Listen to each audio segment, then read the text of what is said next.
بسم الله الرحمن الرحيم الحمد لله رب العالمين والصلاة والسلام على أشرف المرسلين سيدنا محمد وعلى آله وصحبه أجمعين أما بعد السلام عليكم ورحمة الله وبركاته. On continue avec la jurisprudence al-fiqh et donc nous avons vu la semaine dernière les introductions au fiqh, ce que c'était que le fiqh, etc. On a vu, on a commencé par la purification, ce que c'est que la pureté, ce que c'est que les souillures, ce que c'est que les petites ablutions, les grandes ablutions. Bien sûr, toujours quand vous avez des questions, n'hésitez pas à me couper, il n'y a pas de problème. Donc, comme ça, on répond aux questions en direct, Inch'Allah.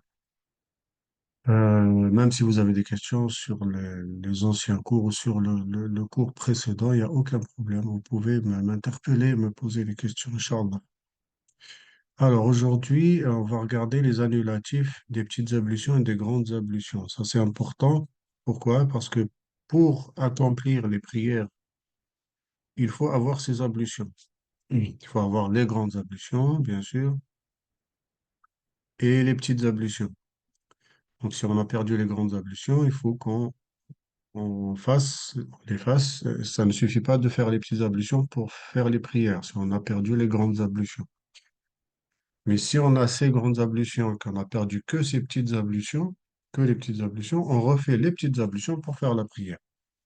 Je ne sais pas si je me suis fait bien comprendre, c'est quand on a perdu les grandes ablutions, on va regarder ce qui fait perdre les grandes ablutions. Quand on a perdu les grandes ablutions, on n'a pas ces grandes ablutions, on ne peut pas accomplir les prières, même si on fait les petites ablutions. Voilà ce que je veux dire. Même si on fait les petites ablutions, on ne pourra pas accomplir les prières, elles ne seront pas valables, car on a perdu les grandes ablutions. Mais si on a ces grandes ablutions et qu'on perd que les petites ablutions, bien sûr, on fait que les petites ablutions pour faire les prières. Cela suffit parfaitement. Qu'est-ce qui fait perdre les petites ablutions et qu'est-ce qui fait perdre les grandes ablutions? Ce qui fait perdre les petites ablutions, bon, c'est les urines quand on va aux toilettes, hein, les urines, les sels, les gaz, tout ça, ça fait perdre les petites ablutions. Donc, quand on a ça, on doit refaire ces petites ablutions, ça s'appelle le wudu. On doit refaire ces petites ablutions, le wudu, c'est-à-dire laver les mains, laver le visage, laver les mains jusqu'au coude, euh, laver les pieds, bon, bien sûr dans l'ordre, essuyer la tête, essuyer les oreilles, bien sûr se rincer la bouche bien avant, hein. Donc ça, tout ça n'est pas obligatoire, hein. Bon, chez les malikites, c'est pas obligatoire, mais un wudu complet, donc c'est se laver les mains jusqu'au poignet trois fois, puis se le rincer le nez et la bouche trois fois, c'est surrogatoire, mais une fois suffit. Laver le visage trois fois, c'est recommandé, mais pas obligatoire. Laver les mains jusqu'au coude trois fois, une fois suffit, hein. Trois fois, c'est recommandé, mais une fois suffit. Essuyer la tête avec les mains, une fois aussi, ça suffit. Les oreilles aussi, une fois. Et les pieds jusqu'aux chevilles. Trois fois, c'est recommandé, une fois, ça suffit. C'est ça c'est ça les petites ablutions. C'est ça les petites ablutions. Donc, on doit faire ça pour faire les prières. Si on perd ces petites ablutions, on doit les refaire. Qu'est-ce qui fait perdre? On a dit les urines, l'urine, les sels, les gaz, euh, le liquide préséminal, le sperme, les sécrétions prostatiques et le sang. C'est quoi le sang? On va voir quelle sorte de sang qui fait perdre les petites ablutions.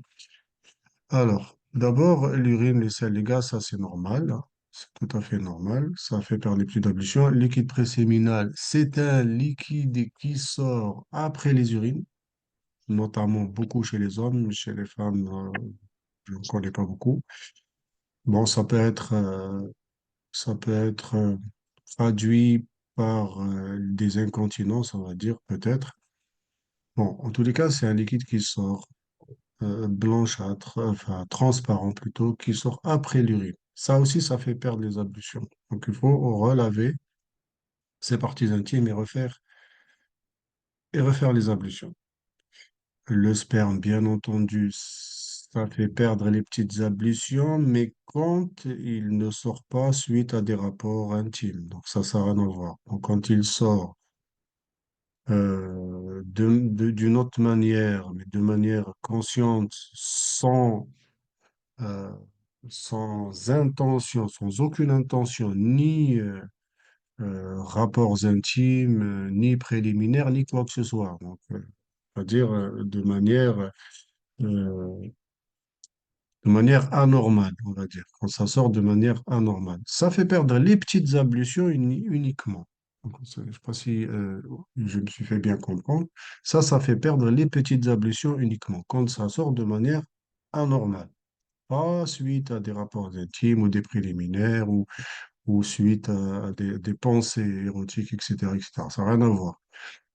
Quand ça sort de manière anormale, ça fait perdre les petites ablutions uniquement. Donc on lave et on refait les petites ablutions. Les sécrétions prostatiques, ça, c'est des sécrétions qui sortent lors de jeux intimes, lors de préliminaires, etc. C'est des petits liquides qui sortent, mais ça n'a rien à voir avec le sperme. Donc ça sort lors du désir, on va dire. Ça aussi, ça fait perdre les petites ablutions. Uniquement, pas les grandes ablutions. Ça fait perdre les petites ablutions. Donc on lave les parties intimes et on refait les ablutions. Alors, le sang, ça, c'est le sang, en fait, qui sort de manière anormale chez les femmes. Enfin, c'est pas les menstrues, c'est pas les règles, mais ça peut sortir de manière anormale, pas en période des menstruations. Donc, ça, c'est du sang qui peut sortir, euh, et ce sang-là fait perdre les petites ablutions, pas les grandes ablutions, bien sûr. Pas les grandes ablutions. Ce qui fait perdre les grandes ablutions, c'est les menstrues et le lochier, on verra tout à l'heure. Ça, c'est le sang qui sort de manière anormale, euh, d'accord, suite à un problème médical, ça sort. Donc, on lave, la femme lave les parties intimes et elle refait ses petites ablutions uniquement. Alors, le sommeil profond. Pourquoi le sommeil profond fait perdre les petites ablutions? Parce que dans un sommeil profond, on ne sait pas ce qui se passe. Donc, quand on se lève, on ne sait pas ce qui s'est passé. Est-ce qu'on a eu des gaz? Est-ce qu'on a euh, eu des sécrétions, etc. On ne le sait pas. Donc, on doit refaire les petites ablutions. On parle du sommeil profond, bien sûr, pas le sommeil léger. Le sommeil léger, ça ne fait pas perdre les petites ablutions. Sommeil léger, c'est-à-dire quelqu'un qui s'assoupit, comme ça, quelques secondes, quelques minutes, s'assoupit uniquement, surtout donc en position assise, surtout en position assise, pas en position allongée. En position allongée, si on dort, c'est un sommeil profond. Mais en position assise, sur une chaise, on somnole ou on s'assoupit quelques moments, ça ne fait pas perdre les petites ablutions. Voilà. C'est-à-dire, c'est quoi la différence entre un sommeil léger et un sommeil profond? Un sommeil léger, donc si la personne entend un bruit, elle ouvre les yeux tout de suite. Un bruit, un stylo qui tombe, n'importe quel bruit, une secousse, il va tout de suite ouvrir les yeux. Le sommeil profond, t'as beau faire du bruit, il ne se réveillera pas. Donc c'est ça le sommeil profond. Et le sommeil profond, donc, fait perdre les petites ablutions. La perte de conscience fait aussi perdre les petites ablutions. Pourquoi la perte de conscience? Quelqu'un qui s'évanouit, par exemple. Quelqu'un qui rentre dans un coma, même léger, ça fait perdre les petites ablutions. Pourquoi? Parce que c'est assimilé à un sommeil profond. Donc, ça fait perdre les petites ablutions. Les rapports intimes, là, on parle de préliminaires uniquement. Préliminaires, pas des rapports complets. Les rapports complets font perdre les grandes ablutions. Les préliminaires, où des caresses, tout ce que vous voulez, ça fait perdre les petites ablutions. Pourquoi ça fait perdre les petites ablutions? Donc, les attouchements, on va dire, ce qu'on appelle les attouchements, ça fait perdre les petites ablutions. Si on touche sa femme avec un désir, ça fait perdre les petites ablutions. Si on touche de manière normale, sans aucune intention de plaisir ou de désir, ça ne fait pas perdre les petites ablutions. Voilà. Donc, par contre, voilà, si un homme va caresser sa femme, ça lui fait perdre les petites ablutions à lui et à elle aussi. D'accord? Même si elle n'a pas de plaisir ou de désir ou quoi que ce soit. Donc, ça, c'est important à le savoir. Donc, dans le dogme malikite, ça, c'est important. Donc, les autres dogmes, les autres écoles, ce n'est pas pareil. D'accord? Mais chez les Malikites, c'est comme ça. Chez les Chafi'ites, par exemple, il suffit de toucher intention ou pas intention, plaisir, désir ou pas désir, ça fait perdre les petites ablutions. Quelle que soit la manière de toucher, même serrer la main, ça fait perdre les petites ablutions.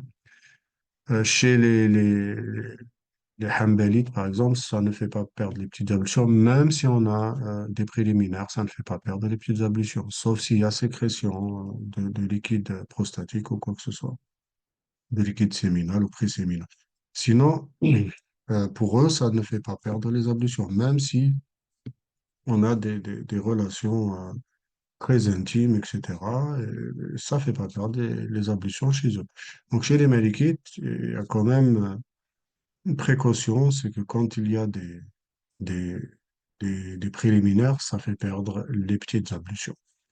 Donc voilà. Pourquoi? Parce qu'il y a probabilité de sortie des sécrétions prostatiques. Voilà, tout simplement. Ou liquide séminal. Donc voilà à peu près ce qui fait perdre les petites ablutions. Si vous avez des questions par rapport à ça, sinon on passe aux grandes ablutions, ce qui fait perdre les grandes ablutions.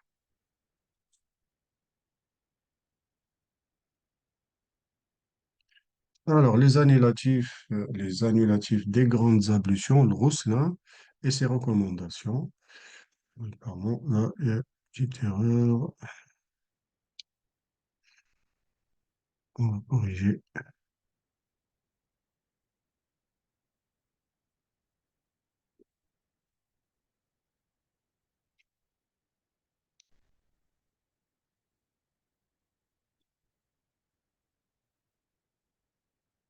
Donc voilà. Ce qui fait les annulatifs des grandes ablutions, le roussel et ses recommandations. Donc, qu'est-ce qui fait perdre les grandes ablutions? Alors, bien entendu, lorsqu'il y a du sperme. Ça, c'est clair. Suite à des rapports, suite à des préliminaires, suite à un rêve érotique éveillé ou pendant son sommeil. Ça fait perdre les grandes ablutions. Même l'autosatisfaction, on va dire, aussi, ça fait perdre les grandes ablutions s'il y a sécrétion de sperme. Et son équivalent pour les femmes, bien entendu, c'est les sécrétions lors des désirs intimes. Donc ça fait perdre les grandes ablutions, ça c'est sûr. Donc voilà.